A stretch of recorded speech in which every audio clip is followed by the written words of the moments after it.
Azucena, born and raised in Brooklyn, New York. But through music, I represent all people, especially those that feel underrepresented and who need a voice. And I feel like my calling through music is to use music. Music is a tool for activism and for humanitarian outreach, and just basically, you know, to inspire justice and, you know, having people love, you know. And I hope that my music inspires that in others. So that kind of describes like what I'm about in terms of the soul of my music. We are more than a photo in a magazine, and our souls are shining brighter than you've ever seen.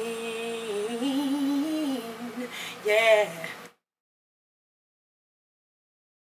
When Cormega reached out to me, I was really happy that he reached out to me, because for me, to make music for a cause is the truest purpose of me singing, you know.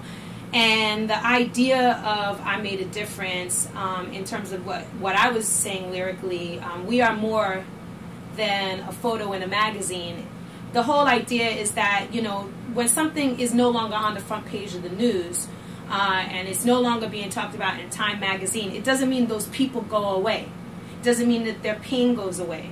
It doesn't mean that what they're struggling with disappears. You know what I'm saying? They're more than an article. These are real human beings trying to recover from some crazy damage that we can hardly fathom here in America. Although, unfortunately, you know, New Orleans did experience something similar. But what I'm getting at, and what we hope to put through this song, is to have people remember that there's people out there that are still looking for help and support, but they want to do it with pride.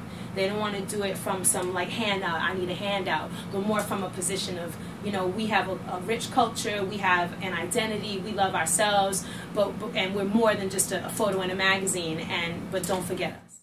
You know, my Azucena just came through. She just blessed my joint, and then she played me some of her new music, and I'm just blown away. Like really, really blown away. I'm gonna have to make some calls this week, and I heard a joint that I like, so I'm be putting that pen to the paper, giving us some fire, some deep mega philosophy, as the law professor would say.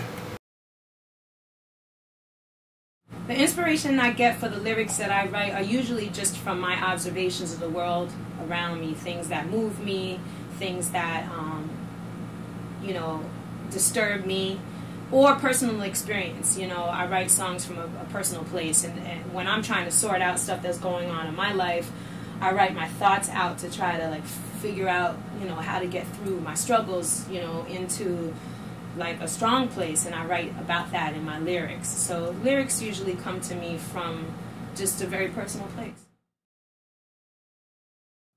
For me, my influences, my musical influences are always growing. Like for me, I hope to be the kind of artist that continues to always improve, continues to always grow, and not become stale or predictable.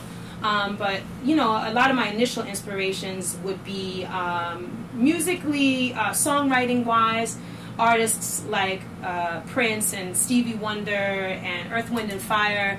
Why those artists come to mind is because they incorporate all kinds of styles into their sound. So while they have at the root of it is black music, is soul, you know, Prince has no problem doing a rock guitar solo, and Stevie Wonder will go and do a classical joint, you know, and Earth, Wind and Fire, you know, mixed all of that together, and yet still everybody had their hands in the air. So they'll be talking about something that has social relevance or has, you know, isn't a throwaway lyric, but at the same time you still be dancing to it, and it still pops. And so I try to like draw from those types of things. But my inspirations are always growing, you know, everything from what's new in hip hop to, you know, what's old in jazz. All of it is what I draw from. My new CD, Cry Love, is about to come out in June here in New York City, and nationally, you know, by the fall.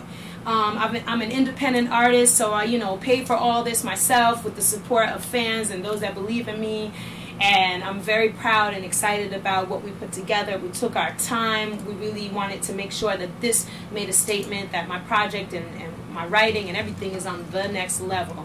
So Cry Love is what it's all about right now, and you guys can expect to hear that real soon.